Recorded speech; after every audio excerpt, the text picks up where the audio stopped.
کیا ہوا گل، تم رو کیوں رہی ہو؟ ماہر کے جانے کے بعد وہ پریشان سی ایک بار پھر سے رونا شروع ہو چکی تھی۔ پہلے تو اماں با کی پریشانی نے اس کا دل بوجھل کر رکھا تھا، اوپر سے ماہر بے غصہ ہو گیا تھا، اور اب یہ آفتاب کسی مصیبت کی طرح ہر وقت اس کے سر پر منڈلاتا رہتا تھا۔ ککش نے صاحب ہاتھ کی پوچھ سے آنسو رگڑ کر وہ جلدی سے اٹھ کھڑی ہوئی تاکہ اندر جا کر پناہ لے سکے، اپنے گھر والوں کو یاد کر رہی تھی۔ آفتاب کی آواز پر اس کے بڑھتے قدموں میں جیسے کسی نے بیڑیاں ڈال دی تھی۔ اس کا دل بری طرح سے کام گیا۔ وہ کیسے جانتا تھا؟ کہیں وہ جان تو نہیں گیا تھا کہ وہ کون ہے جو جی نہیں ہکلا گئی؟ اچھا، اگر تم کسی بات سے پریشان ہو تو مجھے بتاؤ، شاید میں تمہاری مدد کر سکوں، تمہارے دل کا بوجھ ہلکا ہو جائے گا۔ وہ مسکرایا۔ گل نے ایک نظر مڑ کر اسے دیکھا۔ وہ چہرے پر نرم سے مسکان سجائے اسے ہی دیکھ رہا تھا۔ ایک منٹ کے لیے اس کے دل کو کچھ ہوا، مگر اگلے ہی لمحے وہ گھر کے اندر بھاگ چکی تھی۔ اسے بھاگتا دیکھ آفتاب نے ذرا اسٹائل سے بال پیچھے کیے۔ بے شک یہ شکار اپنے جال میں پھنسانا کافی مشکل ہے، مگر ابھی اس نے ہار نہیں مانی تھی۔ خان صاحب دروازہ ہلکی سی آواز میں بج اٹھا۔ پلنگ پر لمبی تانے ہان کی سوچوں کا تسلسل ٹوٹ گیا۔ آجا، اس نے آواز لگائی۔ صاحب، آپ کی چائے۔ ملازم نے چائے تپائی پر رکھی اور اسے جھک کر سلام کیا۔ چل اب نکل یہاں سے۔ وہ ہاتھ جلاتے ہوئے بولا۔ جی صاحب۔ ملازم ماتھے پر ہاتھ ٹکائے سلام ٹھوکتا نکل گیا۔ ایک نظر کپ پر ڈالتے ہوئے اس نے کپ کو لبوں سے لگایا۔ سکینہ، مراد اور شکیلہ تو مر چکے تھے اپنی مصیبتوں سمیت، اور ساتھ ہی سکینہ کا شوہر بخشو گاؤں سے بھاگ چکا تھا۔ اس کے چہرے پر کسی قسم کی کوئی شرمندگی نہیں تھی، مگر اس نے 3 قتل ایک ہی دن میں اپنے ہاتھوں سے کیے تھے۔ اس کی تھوڑی سی وحشت کا شکار تو اسے ہونا ہی تھا۔ خان، میں آپ کے لیے چائے لائی ہوں۔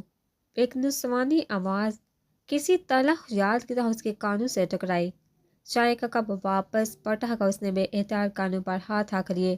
خان، آج میں نے پہلی بار سالن بنایا ہے، چکھ کر تو دیکھو کیسا ہے۔ وہ آواز پھر سے اس کے کانوں میں بجنے لگی۔ اوزی! کانوں پر ہاتھ رکھتا وہ دوڑا۔ نہیں خان صاحب، آپ کا رب کا واسطہ۔ شکیلہ کی منت بڑی آواز اس کے کانوں میں پگھلتے سیسے کی طرح گرنے لگی۔ اس کی آنکھیں لہو کی مانند سرخ ہونے لگی۔ سکینہ کی چیخوں کی آواز پورے کمرے میں گونجنے لگی۔ اس نے بے احتیاط اپنا ڈولتا سر تھاما۔ خان صاحب، معاف کر دو۔ مراد کی درد بڑی آواز کہیں دور سے آ رہی تھی۔ زوردار انداز میں وہ دوڑا۔ خان صاحب کیا ہوا؟ اس کے سارے ملازم کسی جن کی طرح حاضر ہوئے۔ ڈھونڈو اس نمک حرام اوزی کو ڈھونڈو، جب تک میں اسے نہ مار دوں میرے کو سکون نہیں ملے گا۔ ڈھونڈ کے لاؤ اسے۔ وہ کپ کو زمین پر پٹک کر پھینکتا ہوا چیختا ہوا بولا۔ جی خان صاحب۔ وہ سب تیزی سے اس کے سامنے جھکتے وہاں سے نکل گئے۔ اوزی، وہ میٹھیاں بینتا بڑبڑایا تھا۔ السلام علیکم سر، کیسے ہم؟ وہ جوں ہی پولیس اسٹیشن میں داخل ہوا، سلور کے ساتھ بہت سی سلامتی بھیجنے کی آوازیں اس کے کانوں سے ٹکرائی۔ مسکرا کر سر ہلاتا ان کے جواب دیتا وہ چیر پر جا بیٹھا۔ سر کافی لیں گے؟ کانسٹیبل امجد نے اس کے پاس آ کر پوچھا۔ شور۔ وہ ہلکے سے مسکرائے۔ اور سناؤ کیسے رہے حالات میرے کراچی جانے کے بعد؟ ایک فائل کھول کر اس پر سرسری نظر ڈالتا وہ باقی سب سے پوچھنے لگا۔ سر، ان 3 دنوں میں کوئی خاص کیس نہیں آیا۔ حمزہ کے کہنے پر وہ ہلکے سے مسکرایا۔ کوئی خاص کیس آیا نہیں ہے؟ تم لوگوں نے خاص سے سمجھا نہیں؟ ارے نہیں سر، آپ کی سرپرستی میں ہم بھلا ایسا کیسے کر سکتے ہیں؟ یاسر نے مکھن لگایا۔ وہ سر چٹکا رہ گیا۔ صاحب میرے کو بچا لو صاحب، مجھے انصاف دلاؤ، مجھے انصاف دلاؤ۔ اسی وقت ایمیلا، ایک میلا کچیلا سرشخص عجیب پھٹے پرانے کپڑوں میں بھاگتا ہوا آیا اور ہارون کے قدموں میں گر کر گڑگڑانے لگا۔ ارے کیا کر رہے ہیں آپ؟ وہ گڑبڑا کر جلدی سے اٹھ کھڑا ہوا اور ساتھ ہی اس آدمی کو سہارا دے کر اٹھایا۔ پانی لاؤ امجد۔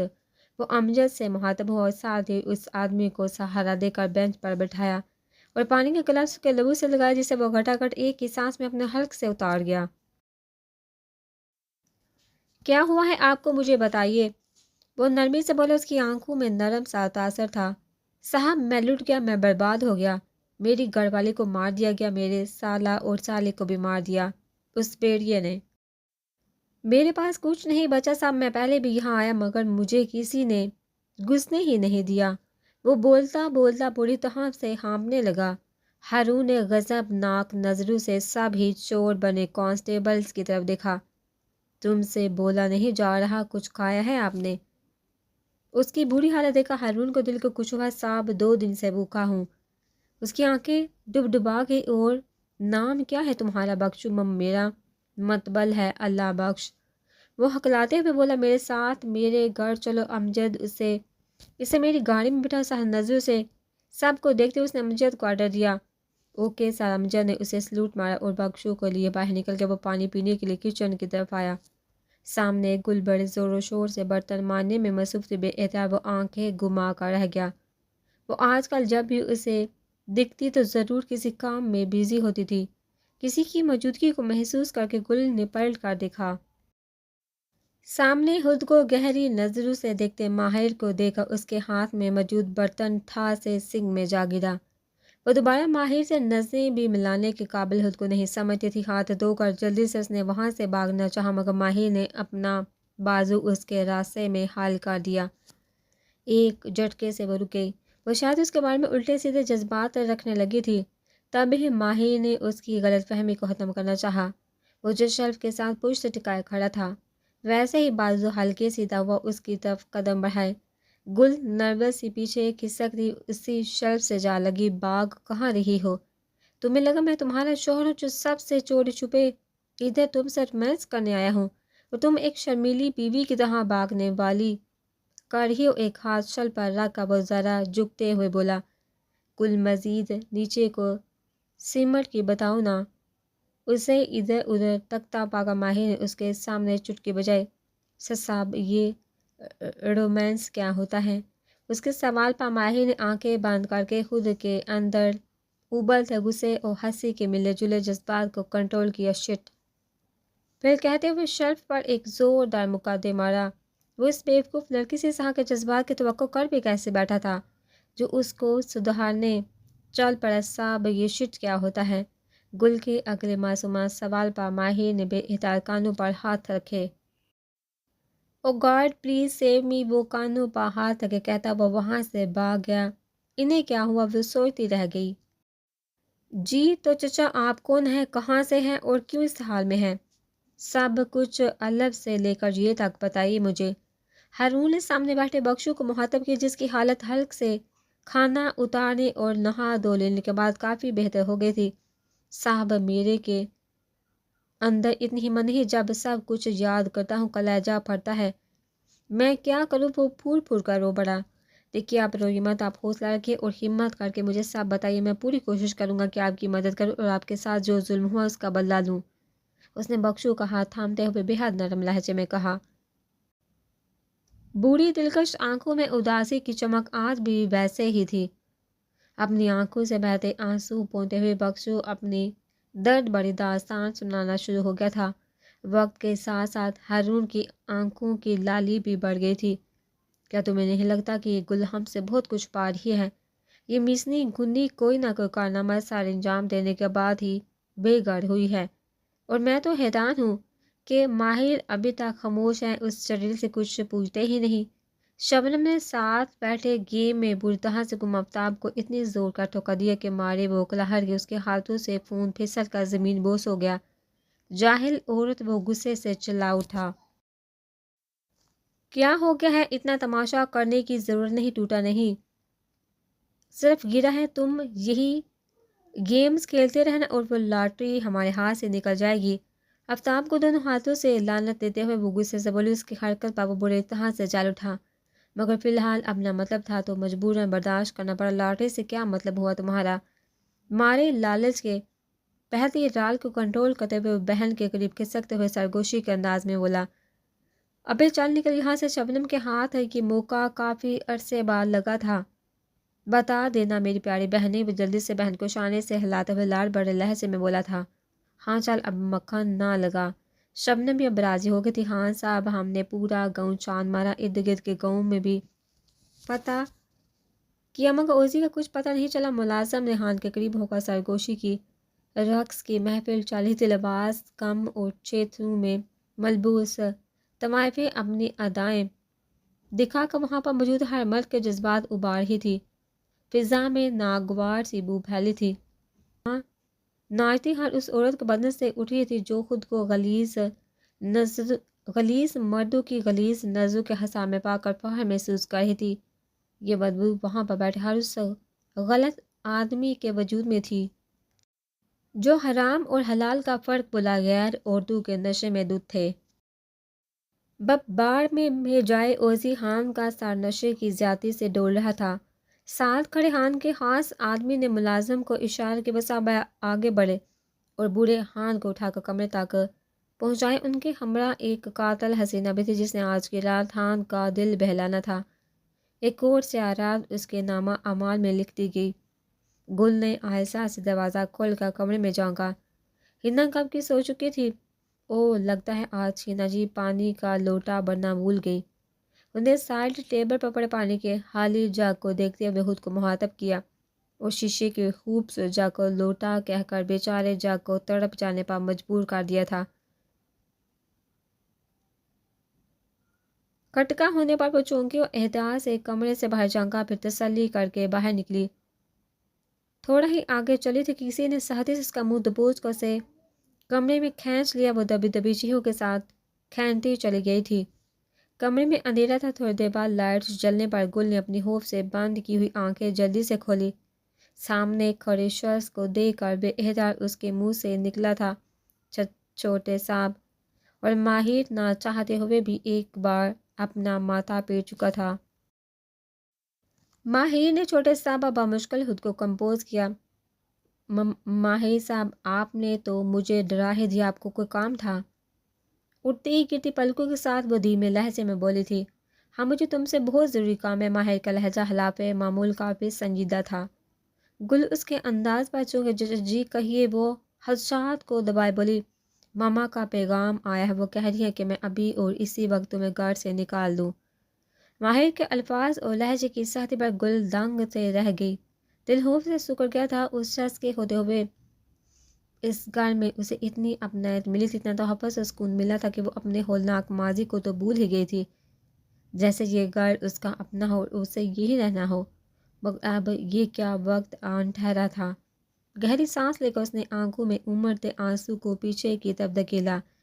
جی میں ابھی یہاں سے چلی جاتی ہوں۔ کچھ دیر بعد وہ سر اٹھائے مضبوط لہجے میں بولی تھی۔ ماہر خاموش رہا۔ گل آہستگی سے پلٹ گئی۔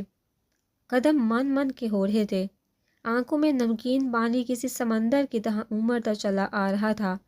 دل خوف سے بیٹھا جا رہا تھا کہ وہ اتنی رات کے کہاں جائے گی۔ ماہر بغور اس کی سست چال کو دیکھ رہا تھا۔ کہاں جا رہی ہو؟ باہر وہ شخص تمہارے انتظار میں کھڑا ہے جس سے بھاگ کر یہاں آئی ہو تم۔ ماہر نے اندھیرے میں تیر چلائے مگر اگلا لمحہ نہایت غیر متوقع تھا۔ گل اچانک بند حواس ہو کر مڑی اور آتے اس کی شرٹ کو سختی سے جکڑ لیا۔ خان وہ یہاں کیسے؟ ماہر صاحب آپ کو رب سونے کا واسطہ اس کو میرے بارے میں مت بتانا۔ میں آپ کے آگے ہاتھ جوڑتی مجھے بچا لو۔ بہتے آنسوں کے ساتھ اس کے سامنے ہاتھ جوڑے وہ گر گرا رہی تھے۔ گیلے رخسار، گلابی ہونٹ اور گھنی سیاہ پلکوں کے ساتھ وہ روئی سی وہ اسے اچھی لگی۔ اس کا دل بے ساختہ بری طرح سے دھڑک اٹھا تھا۔ ریلیکس، باہر کوئی نہیں گل۔ اس کے جڑے ہوئے ہاتھ نیچے کو کرتے ہوئے وہ نرمی سے بولا، ساتھ ہی گہری سانس لے کر خود کو کنٹرول کیا۔ آج اسے اس بات پر یقین ہو چلا تھا کہ ایک اکیلی عورت اور مرد کے بیچ میں تیسرا شیطان ہوتا ہے۔ گل کے بہتے آنسو وہی رکے تھے۔ میں صرف سچ جاننا چاہتا تھا، اس لیے ایسا کہا اس نے وضاحت دی۔ گل پل بھر کے لیے خاموش رہ گئی، پھر وہاں سے بھاگنے کے لیے تیزی سے پلٹ گئی، مگر ہمیشہ کی طرح اس کا پلو ماہر کی گرفت میں آ گیا تھا۔ ایک جھٹکے سے وہ رکی، ایک قدم آگے بڑھی تو ٹانگیں توڑ دوں گا۔ بتاؤ مجھے کہ یہ خان کون ہے جس کا نام سن کر اتنا ڈر جاتی ہو؟ کیوں اس سے چبھتی پھری ہو؟ سچ سچ بتاؤ۔ سخت لہجے میں ماہر اس سے مخاطب تھا۔ کچھ دیر کشمکش میں رہنے کے بعد گل نے سر جھکا دیا۔ اس کی خوبصورت آنکھوں میں شفاف پانی تیر رہا تھا۔ اس شفاف پانی میں ایک چھوٹا سا گاؤں لہرا رہا تھا۔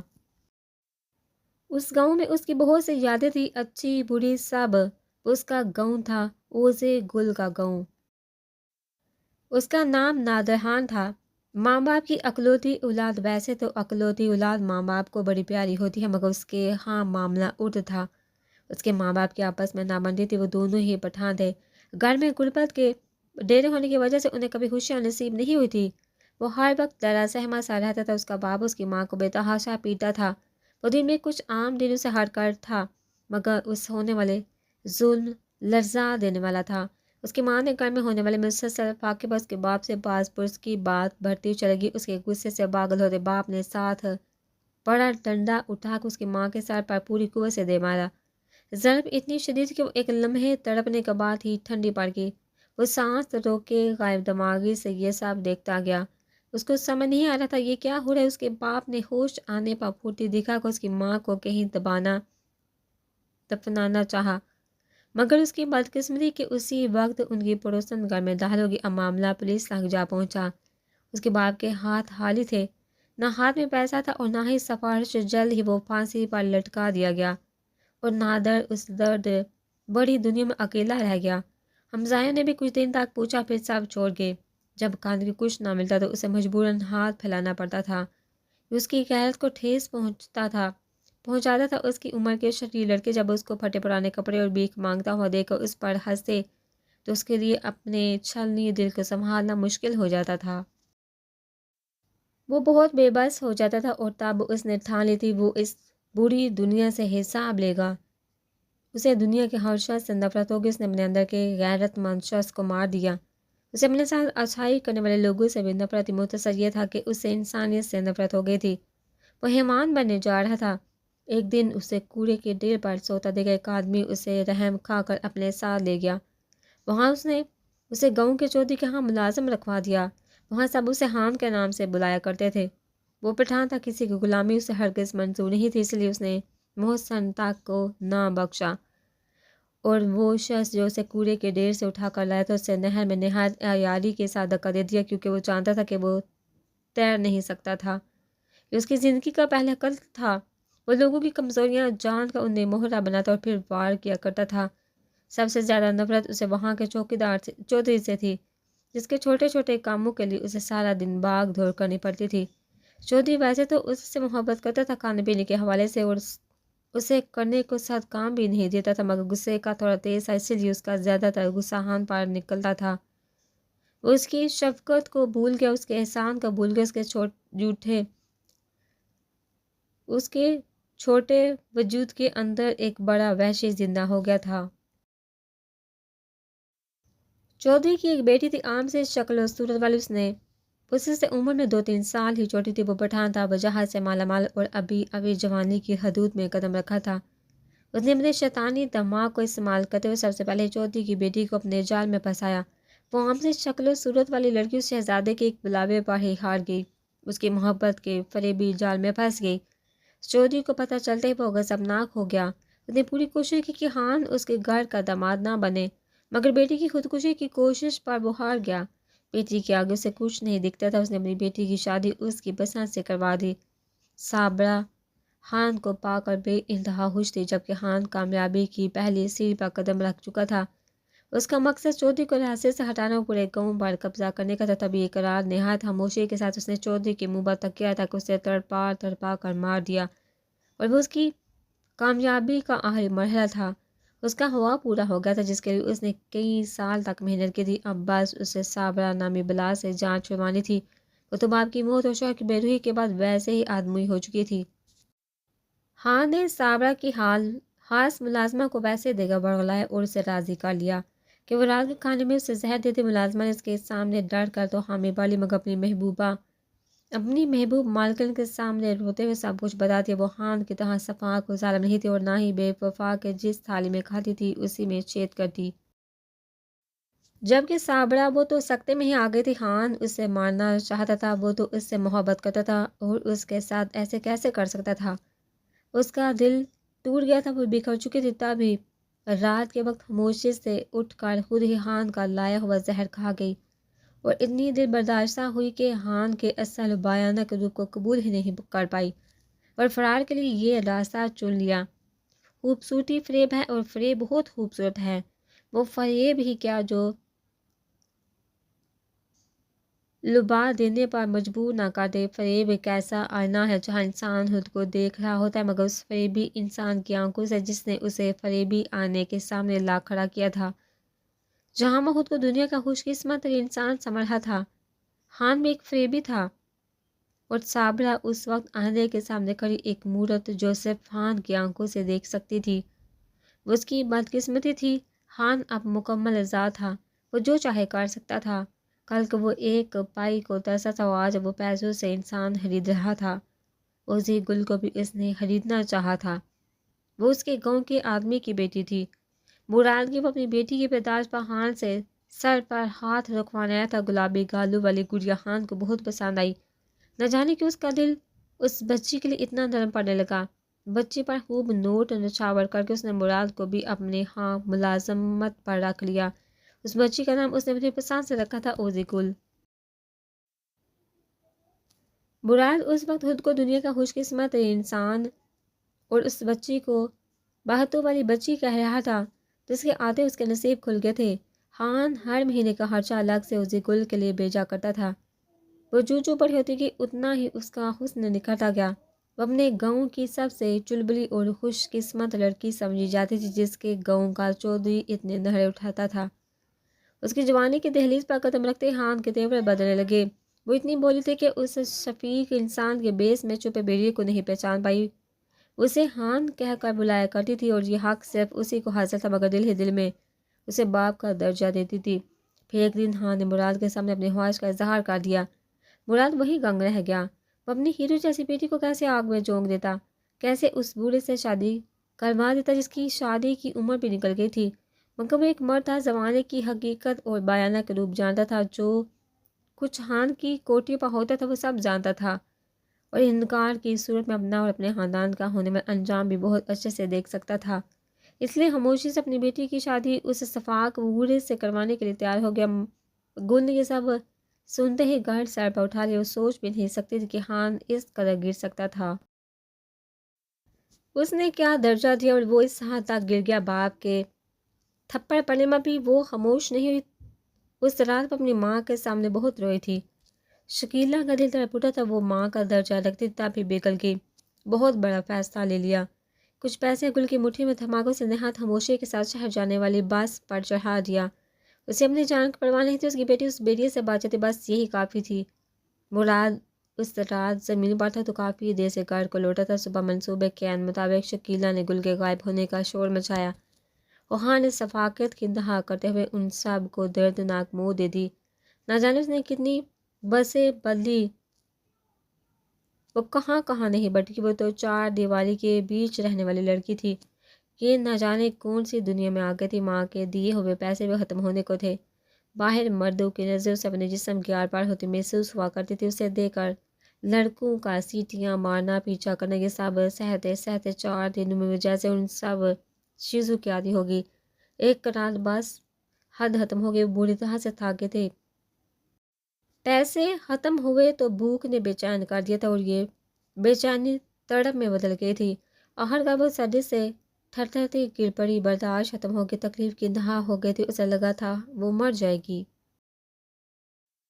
تب ہی کوئی فرشتہ ہے، وہ فرشتہ جیسا ہی تو تھا ان بیڑیوں کے بیچ میں، واحد انسان جس نے اسے سہارا دی، جس نے اسے عزت دی۔ وہ جب بکھر گئی تھی تو نرمی سے اس کو سمیٹ لیا تھا۔ وہ سچ میں انسان کے روح میں فرشتہ تھا۔ ماہر کے ان الفاظ نے اس کو اندر تک سرشار کر دیا تھا، جب اس نے کہا تھا کہ اگر وہ اتنا ہی برا ہوتا تو آج وہ عزت سے اس کے گھر نہ رہ رہی ہوتی۔ پتہ نہیں ان الفاظ میں کیا تاثیر تھی۔ اوزی گل کا دل ماہر کا نام لے کر دھڑکنا شروع ہو گیا تھا۔ وہ گاؤں کی شرمیلی لڑکی اس پنپتے جذبے کو دبانے کی کوشش کر رہی تھی، مگر دل بار بار پکار اٹھتا تھا، ہمیں ان سے محبت ہو گئی ہے۔ وہ ہچکیوں کے ساتھ رو رہی تھی، اس کا پورا وجود اس زلزلوں کی زد میں تھا۔ ماہر بیڈ پر ششدر سا اس کو روتا دیکھ رہا تھا۔ اس چھوٹی سی لڑکی نے اتنی مشکلات برداشت کی۔ اپنا گھر بار، اپنے ماں باپ کو چھوڑنا کیا اتنا آسان ہوتا ہے؟ اور کیا اس کی ماں کے لیے اپنی جوان بیٹی کو اکیلے سے ظالم دنیا کے حوالے کر دینا آسان ہوگا؟ اس کا دل درد سے پھٹنے لگا۔ اگر آج گل کی جگہ اس کی بہن نہ ہوتی، اسے آگے اسے سے سوچا نہ گیا۔ کلیجہ منہ کو آ گیا تو اسے احساس ہوا گل کی تکلیف کا، اس کے ماں باپ کے درد کا۔ نہ جانے اس کے ماں باپ کا کیا حال ہوگا۔ اس کے دل کو کچھ ہوا۔ اس لڑکی کے لیے جتنا کچھ اس سے ہو سکتا تھا اس نے کرنا تھا۔ وہ تیزی سے کھڑا ہو گیا۔ سنا گل، تم رونا بند کر دو، دیکھو رونے سے ہمارے مسائل حل نہیں ہوتے، ہمیں ڈرنے کے بجائے ان کا ڈٹ کر مقابلہ کرنا ہوتا ہے۔ میں تمہارے ساتھ ہوں اور ہمیشہ تمہارے ساتھ رہوں گا، میرا یقین کرو، میں تمہارے لیے لڑوں گا اور تمہیں تمہارے گھر تمہارے ماما بابا کے پاس چھوڑ کے آؤں گا، تم فکر مت کرو۔ اس نے گل کو تسلی دی۔ وہ سار چکا ہاتھ کی پوری سے آنسوں سے رگڑنے لگی۔ تمہیں ڈرنے کی ضرورت نہیں، میرے ہوتے ہوئے تمہیں کوئی چھو بھی نہیں سکتا۔ ماہر کا لہجہ شعلہ بار تھا، ایک جنون سا تھا اس کے لہجے میں۔ گل فقط اسے دیکھ کر رہ گئی۔ یہ شخص اس کے لیے کیوں اتنا حساس تھا؟ رشتہ ہی کیا تھا؟ گل اور اس کے بیچ پھر ایک خیال آنے پر اس کے رخسار سر پڑ گئے۔ چوری چوری کی محبت بڑی نگاہ اس نے ماہر پر ڈالی، وہ اسی کو دیکھ رہا تھا۔ اس کے دل نے ایک بیٹ میں اس کی جلدی سے واپس نظر جھکا کے چلو تم کمرے میں جاؤ، کافی لیٹ ہو گیا، اب سو جاؤ۔ وہ مسکرا کے اسے دروازے تک چھوڑنے آیا۔ گل دھیمی سی مسکان لبوں پر سجائے اس کے کمرے کی دہلیز پار کر گئی۔ جاتے ہوئے اس نے ایک بار ماہر کو مڑ کر دیکھا، جواباً ماہر نے ہاتھ ہلاتے ہوئے سنبھال اس کی طرف پاس کی تھی۔ یہ سارا منظر دیکھتی شبنم کے تن بدن میں آگ لگ گئی تھی۔